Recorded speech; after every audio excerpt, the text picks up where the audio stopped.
Hello students, welcome to my class. এই ভিডিওতে আমি আলোচনা কৰিম তোমালোকৰ কিতাপৰ 330 পেজত থকা উদাহৰণ 8 example 8 এই কোৱেশ্চনটো বহুত ইম্পৰ্টেন্ট ইয়াতে দিয়া আছে তলৰ তথ্যৰ মধ্যমা হল 525 ইয়াতে টেবুল এটা দিয়া আছে তো এই তথ্যৰখিনিৰ মধ্যমা 525 বুলি কৈছে x আৰু y ৰ মান উলিবা যদি মুঠ বাৰংবাৰতা 100 হয় ইয়াতে x আৰু y আছে সোৱা টেবুলটোত এই x আৰু y ৰ মানটো উলিয়াব লাগে আৰু কৈছে যে ইয়াত মুঠ বাৰংবাৰতা 100 এতিয়া এই যে মধ্যমা দিয়া আছে 525 এইটো আৰু মুঠ বাৰংবাৰতা 100 এই দুটা ভালকে মন কৰিবা আমি প্ৰথমতে এই তথ্যখিনিৰ বাৰংবাৰতা দিয়া আছে তো ইয়াতে যেহেতু এটো মধ্যমাৰ কথা কৈছে গতিকে ইয়াত আমি সঞ্চয় বাৰংবাৰতাটো উলিয়াই লব লাগিব ঠিক আছে একেবাৰে সহজ কোৱেশ্চন কিন্তু খুব ইম্পৰ্টেন্ট তোমালোকে এই কোৱেশ্চনটো ভালকৈ চাবা অনুশীলনীটো এনেকুৱা এটা কোৱেশ্চন দিয়া আছে তোমালোকে হেতু ভালকে কৰি থবা তো স্টুডেন্টস মই ইয়াতে টেবুলটো বনাই থৈছো সোৱা ইয়া দুটা কলমটো আগৰপা দিয়া আছে এই দুটা স্তম্ভ শ্ৰেণী অন্তৰাল আৰু বাৰংবাৰতাৰ সঞ্চয় বাৰংবাৰতাটো আমি বনাই লব লাগিব ঠিক আছে ইয়াতে আমি কেনেকৈ কৰিব লাগে সঞ্চয় বাৰংবাৰতাটো সোৱা মই দেখুৱাই দি আছো প্ৰথমটো জিটো আছে হেতুৱে হ'ব প্ৰথম বাৰংবাৰতা 2 আছে সঞ্চয় বাৰংবাৰতাত এই দুইটোৱে আমি লিখিম ঠিক আছে নেক্সট দ্বিতীয় ঘৰটোত আমি কি কৰিম আগৰ দুইটো আছে আৰু এইবাৰৰ 5 এই দুটা আমি প্লাস কৰিম কিমান হৈ যাব 7 ঠিক আছে তাৰপিছত এবাৰ 7 জমা হৈ আছে তো এবাৰ কিমান আছে ইয়াতে x আছে তো প্লাস x তো যেহেতু 7 আৰু x টো প্লাস কৰিব নোৱাৰো আমি এনেকৈ এটুক এৰি থৈ দিব লাগিব ঠিক আছে তাৰপিছত কি আছে সোৱাচোন ইয়াতে 7 প্লাস x জমা হৈ আছে হয়নে তাৰপিছত কিমান আছে 12 আছে তো 12 টো আমি ইয়াতে প্লাস কৰিলো যেহেতু সংখ্যা দুটা আমি প্লাস কৰিব পাৰো কিমান হৈ যাব এটো আমি x টো আগত লিখিলো বাৰু 7 plus 12 কিমান হৈ গল 19 তো x plus 19 পালো ঠিক আছে তাৰপিছত স্টুডেন্টস আমাৰ এতিয়া জমা হৈ আছে সঞ্চয় হৈ আছে বুলি ধৰা x plus 19 তো এইবাৰ কিমান আছে 17 টো ইয়াত আকৌ প্লাস কৰিম আমি এটো কৰিব লাগিব যেটো আছে এইবাৰ তাৰপিছত ইয়াত কিমান হৈ গল x plus 19 আৰু 17 প্লাস কৰিলে আমি পাম 36 ঠিক আছে তো x plus 36 আমাৰ সঞ্চয় হৈ আছে এবাৰ আহি গল 20 ইয়াত প্লাস কৰাৰ লগে লগে আমি কিমান পাম x plus 56 নিশ্চয় ধৰিব পাৰি আছে সকলোৱে তো ইয়াতে এতিয়া y আছে এবাৰ x plus 56 এটো তো আছে আমাৰ তাৰপিছত কি আছে প্লাস y তো এটোক আমি যদি সিজিল কৰো আখৰ কেটা অ্যালফাবেট কেটা যদি আগত লিখো x plus y plus 56 হয়নে তো এই দুটা আমাৰ হৈ গল এতিয়া x plus y plus 56 এইখিনি তো আছে এবাৰ কিমান আছে 9 টো ইয়াত প্লাস কৰি দিলে আমি কিমান পাম x plus y plus এইটো 56 আৰু 9 যদি আমি প্লাস কৰো আমাৰ হৈ যাব 65 হয়নে তাৰপিছত আমি x plus y plus 65 এইটো তো আছে x plus y plus 65 ইতিমধ্যে জমা হৈ আছে সঞ্চয় হৈ আছে তো এই 7 টো আমি ইয়াত দিলু তো কিমান হৈ যাব x plus y plus 65 plus 7 এটো কিমান হৈ যাব 72 তাৰপিছত স্টুডেন্টস ইয়াত কিমান আছে x plus y plus 72 হৈ আছে আৰু এই 4 টো আহি যাব হেখত plus 4 তো আমি কিমান পাম ultimately x plus y plus 72 plus 4 76 তো স্টুডেন্টস সঞ্চয় বাৰংবাৰতাখিনি কেনেকৈ হিসাব কৰিব লাগে তোমালোকে নিশ্চয় শিকিলা এতিয়া ইয়াতে মই লিখি দিছো সোৱা দিয়া আছে মুঠ বাৰংবাৰতা n equal 100 কোৱেশ্চনটো যেতিয়া পঢ়িছিলো তেতিয়াই কৈছিলো মধ্যমা আৰু মুঠ বাৰংবাৰতা দিয়া আছে তোমালোকে মনত ৰাখিবা বুলি হয়নে তো ইয়াতে মুঠ বাৰংবাৰতাটো n এৰে প্ৰদৰ্শন কৰা যায় তো n equal to 100 মুঠ বাৰংবাৰতা শব্দৰে নিলিখি ডাইৰেক্ট n equal to 100 দিয়া আছে বুলি লিখিলেও হ'ব এতিয়া এই মুঠ বাৰংবাৰতা 100 যে দিয়া আছে ইয়াৰ অৰ্থটো হৈ গল এই যে বাৰংবাৰতাৰ ঘৰটো যে দিয়া আছে বাৰংবাৰতা এইখিনি গুটেকেটা মানে প্লাস কৰিলে জিমান আছে ইয়াত যদি x আৰু y যদি নাথাকিলে হেতেন এই গুটেকেটা প্লাস কৰিলে আমি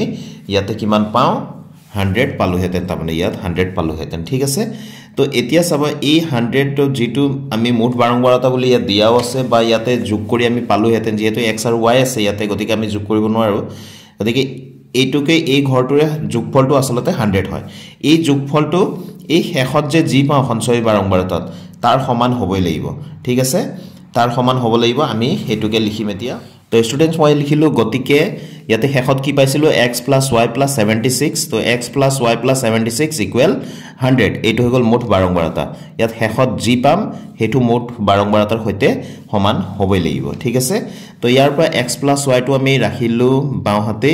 মানে সমান চিনৰ বাওহাতে 76 টো আমি সাইড চেঞ্জ কৰি দিলো তো 100 - 76 হ'ব ঠিক আছে তো ইয়াতে x +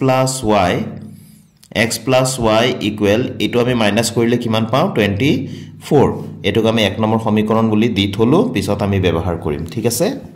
আকৌ স্টুডেন্টস দিয়া আছে মধ্যমা 525 আকৌ এবাৰ কৈছো কোৱেশ্চনটো যেতিয়া পঢ়িছিলো তেতিয়াই কৈছিলো মধ্যমাটো দিয়া আছে মন কৰা মুঠ বাৰংবাৰতা দিয়া আছে মন কৰা হয়নে সেই দুটা কথা আমি মনত ৰাখি থব লাগিব তো মধ্যমাটো দিয়া আছে 525 প্ৰশ্নৰ আৰম্ভণিতে এতিয়া এই 525 যেহেতু মধ্যমা দিয়া আছে আমাক এটো কোন শ্ৰেণী অন্তৰালৰ মাজত পৰিব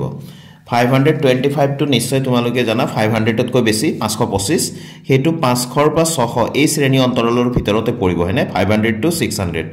হয়নে 500 তকৈ বেছি আছে 525 তো 525 to 500 আৰু 600 ৰ মাজতে পৰিব হয়নে তো আমি লিখিম এতেকে মধ্যমা শ্ৰেণীটো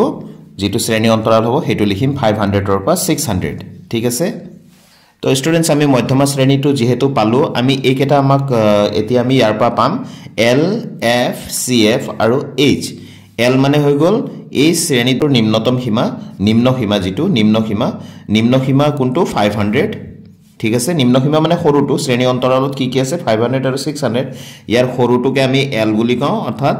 এই শ্ৰেণীটোৰ নিম্ন সীমা তো L হৈ গল 500 আৰু F মানে হৈ গল এই শ্ৰেণীটোৰ নিজৰ বাৰংবাৰতা ঠিক আছে নিজৰ বাৰংবাৰতা আমাক লাগিব আৰু CF মানে হৈ গল এই শ্ৰেণীটোৰ আগৰ শ্ৰেণীৰ সঞ্চয়ী বাৰংবাৰতা ঠিক আছে হেতুটা আমি চাম বাৰু আৰু H মানে হৈ গল শ্ৰেণী দৈৰ্ঘ্য অৰ্থাৎ এই ডাঙৰ সংখ্যাটোৰ পৰা সৰু সংখ্যাটো বিয়োগ কৰিলে কিমান হ'ব এই শ্ৰেণী অন্তৰালটোৰ পৰা তো 600 ৰ পৰা 500 বিয়োগ হলে আমি পাম 100 হয়নে 600 ৰ পৰা 500 মাইনাস কৰিলে আমি কিমান পাম 100 এতিয়া আমি F চাও এই শ্ৰেণী অন্তৰালটোলৈ আমি যাও এতিয়া স্টুডেন্টস এই শ্ৰেণী অন্তৰালটো আমি উলিয়াই ললো সোৱা 500 ৰ পৰা 600 আমি টেবুলটোলৈ আহিলো বাৰংবাৰতাত চাও F মানে বাৰংবাৰতা কিমান এই শ্ৰেণীটোৰ বাৰংবাৰতা কিমান আছে এটো 20 ঠিক আছে এটো আমাক লাগিব F মানে 20 তাৰ পিছত এই শ্ৰেণীটোৰ আগৰ শ্ৰেণীৰ সঞ্চয়ী বাৰংবাৰতাটো লাগে যেটো হৈ গল x + 36 ঠিক আছে নিজৰ শ্ৰেণীৰ নহয় আগৰ শ্ৰেণীৰ সঞ্চয়ী বাৰংবাৰতাটো লাগে যেটোক আমি CF বুলি কম তো আমি F মানে 20 আৰু CF মানে x + 36 আমি পালো তো স্টুডেন্টস মই ইয়াতে লিখি দিলো F = 20 আৰু CF = x + 36 তো ভালকৈ মন কৰিছা নিশ্চয় F টো নিজৰ শ্ৰেণীৰে বাৰংবাৰতাটোৰ পৰা আমি লিখিম আৰু CF টো হৈ গল আগৰ শ্ৰেণীৰ সঞ্চয়ী বাৰংবাৰতাটোৰ পৰা আমি লিখিম ঠিক আছে তো স্টুডেন্টস এতিয়া আমি লিখিলো ফৰ্মুলাটো মধ্যমা = L + n/2 - CF/F * H মধ্যমাৰ ফৰ্মুলাটো এটো হয়নে হেকানে লিখি ললো যেহেতু মধ্যমা = L + n/2 - CF/F * H আকৌ মধ্যমা কিমান দিয়া আছে ওপৰত আমি লিখি থৈছিলো মধ্যমা দিয়া আছে 525 তো আমি ইয়াতে পাতি দিলো মধ্যমা 525 = L মানে কিমান আছিল 500 প্লাস এতিয়া এই n/2 n মানে আমাৰ কিমান আছিল ওপৰত আমি লিখি থৈছিলো n হৈ গল মুঠ বাৰংবাৰতা তাৰ মান দিয়া আছিল 100 তো 100/2 তো 100/2 কিমান হৈ যাব ইয়াতে আমি ডাইৰেক্ট 50 লিখিব পাৰো এতিয়া হয়নে 100/2 100ক 2 ৰে হৰণ কৰিলে 50 পাম মাইনাস CF এতে CF টো সো মাইনাস আছে যেহেতু সাবধান ইয়াতে ব্ৰেকেট দি প্লাই লিখিব লাগিব CF কিমান x + 36 ইয়াত যদি ব্ৰেকেট ব্যৱহাৰ নকৰা যেহেতু এটাতকৈ বেছি পদ আছে দুটা পদ আছে ইয়াত গতিকে ব্ৰেকেট দি লিখিব লাগিব অন্যথা তোমালোকৰ ভুল হৈ যাব ইয়াতে তো F মানে কিমান আছে 20 ঠিক আছে তো এটুক মই আকৌ ব্ৰেকেট দিলো এই ব্ৰেকেটটো আৰু এটো ব্ৰেকেট এয়া ইনটু h মানে কিমান আছে 100 ক্যালকুলেশন বিলাক নিজে কৰিবলৈ ট্ৰাই কৰিবা প্ৰায় ষ্টুডেন্টে এইখিনিতে ভুল কৰে CF ৰ মানটো যেহেতু দুটা পদ আছে ইয়াত যদি ব্ৰেকেট নিদিয়াকৈ x + 36 লিখা তেনে হলে ভুল হ'ব কিয় ভুল হ'ব অকমান পিছতে আমি ক্যালকুলেশন কৰোতে ইয়াৰ পিছৰ লাইনটোতে তোমালোকে গম পাবা তো এতিয়া আমি সোৱা এই 20 দি 100 ক আমি ক্যান্সেল কৰিব পাৰো কিমান বাৰ যাব 20 5 * 100 হয়নে যেহেতু পূৰণ আছে গতিকে আমি কৰিব পাৰো এতিয়া এই 500 টোক আমি সমান চিনৰ লেফট সাইডলৈ লৈ আহিম তো কিমান হৈ যাব 525 minus 500 ঠিক আছে আৰু এফালে কি থাকিলে এটোক আমি ব্ৰেকেটটো খুলি দিও 50 এই ভিতৰৰ ব্ৰেকেটটো minus x এটো কি হৈ যাব প্লাস টু ব্ৰেকেটটো উঠাই দিলে a মাইনাস থকাৰ কাৰণে minus 36 হৈ যাব ঠিক আছে তো আমি যদি ব্ৰেকেট নিদিলু হেতেন এটো প্লাস 36 এ হৈ থাকিলে হেতেন তেতিয়া কিন্তু ভুল হ'ব ঠিক আছে তো এফালে বাহিৰত আকৌ 5 আছে এটোক আমি লিখিবই লাগিব তো এফালে আমি কিমান পালো 525 minus 50 25 হ'ব হয়নে এই 5 টো যেহেতু বাহিৰত পূৰণ হৈ আছে ইয়াক আমি সাইড চেঞ্জ কৰিলে পূৰণটো হৈ থকাটো আমাৰ ইটো ফালে আহিলে কি হ'ব সাইড চেঞ্জ হলে হৰলৈ যাব তো এটো হৰত লিখিলো 5 আৰু ইয়াৰ পা আমি কিমান পালো 50 minus 36 তো কিমান পাম আমি 14 পাম minus x হয়নে তো ইয়াৰ পা আমি আকৌ কিমান পালো 5 এই minus x টো এফালে লৈ আনিলো plus x হৈ গল ইয়াতে 14 plus 5 টো আমি হেফালে লৈ গলো কিমান হৈ যাব minus 5 তো এতেকে আমি পাম 9 হয়নে তো x ৰ মান পালো x আৰু y ৰ মান উলিয়াব কৈছিলে এতিয়া এই যে এক নম্বৰ সমীকৰণ দি থৈছিলো যে আমি ওপৰত x + y = 24 ইয়াতে x ৰ মানটো পাতিম আৰু y ৰ মানটো উলিয়াম ঠিক আছে তো লিখিলো স্টুডেন্টস 1 ৰ পৰা 1ত কি আছে এক নম্বৰ সমীকৰণটোত x + y = 24 x ৰ ঠাইত আমি লিখিম 9 9 + y = 24 মই ইয়াতে কৰি দিছো এনেকে কেতিয়াও তোমালোকে নকৰিবা পৰীক্ষাত লাগিলে পেজ উলুটাই লবা তো 9 + y = 24 তো y = কিমান হ'ব 24 9 টো ইফালে গুছি গলে -9 তো এতেকে y = 24 ৰ পৰা 9 গলে কিমান হ'ব 15